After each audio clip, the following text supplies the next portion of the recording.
नमस्कार मित्रांनो, आज आपण अशा व्यक्तीविषयी बोलणार आहोत ज्यांना सत्तेची अजिबात लालसा नाही, पण सत्तेला त्यांनी दिशा दिली. ते म्हणजे कोण आहेत? तर राष्ट्रीय स्वयंसेवक संघाचे सरसंघचालक आदरणीय मोहन भागवतजी. त्यांचा हा 75वा वाढदिवस आहे आणि या 75व्या वाढदिवसामध्ये त्यांचा जीवन प्रवास किती प्रेरणादायी आहे तो मी आपल्या समोर ठेवणार आहे. त्यांचा हा जीवन प्रवास मी या ठिकाणी यासाठी सांगत आहे की तो आपल्या तरुणांसाठी प्रेरणादायी असू शकतो.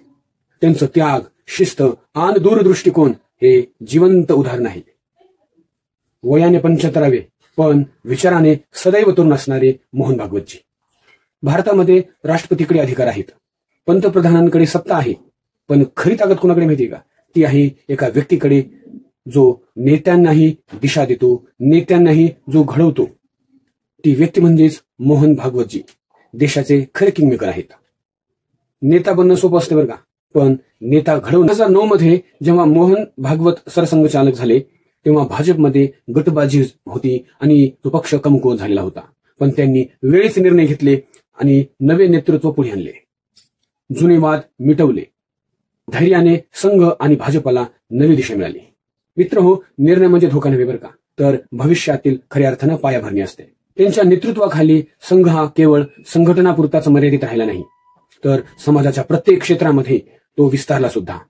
शेतकरी संघटनांवरती वामपंथीयांचा त्या ठिकाणी वर्चस्व होतं, तर शेतकरी संघटनांमध्ये त्यांनी परिवर्तन आणला. विद्यार्थी संघटनांमध्ये बदल केला. एवढंच नव्हे, महिलांच्या संघटनांमध्ये सुद्धा त्यांनी संघाचं काम तिथपर्यंत रुजवलं.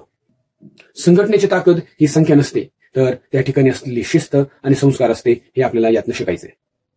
मोहन भागवत यांनी एक वेगळीच गोष्ट ओळखली. आजच्या युगात प्रसिद्धी हवी आहे, संवाद हवा आहे, बदल हवा आहे, आणि त्यांनी या ठिकाणी छान पद्धतीने ओळखलेला आहे. म्हणूनच त्यांनी इंग्रजीतून सुद्धा भाषणे केली, परदेशात सुद्धा जाऊन त्या ठिकाणी दौरे केले. यामुळे संघाची जी व्याप्ती आहे ती ही जागतिक झालेली आहे. आज भारत हा जागतिक शक्ती म्हणून उभा आहे आणि याचं श्रेय जातं वरिष्ठ नेतृत्वाला. पण त्या नेतृत्वाला घडवण्याचं काम कोणाला जातं? तर या विचाराला जातं, आणि ते विचार म्हणजेच मोहन भागवतजी यांचं मार्गदर्शन.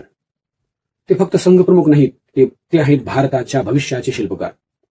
मोहन भागवत हे केवळ व्यक्ती नाहीत, तर तो एक विचार आहे, आणि विचार कधी मरत नाहीत. ते पिढ्यानपिढ्या प्रेरणा देत असतात.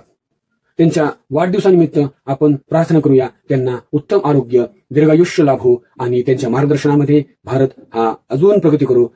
आज इथेच थांबूया. पुन्हा भेटू नवीन विषय घेऊन. तोपर्यंत जय हिंद, जय महाराष्ट्र. जर आपण आपल्या चॅनलवरती नवीन असाल तर सबस्क्राईब करा, व्हिडिओ लाईक करा, शेअर करा.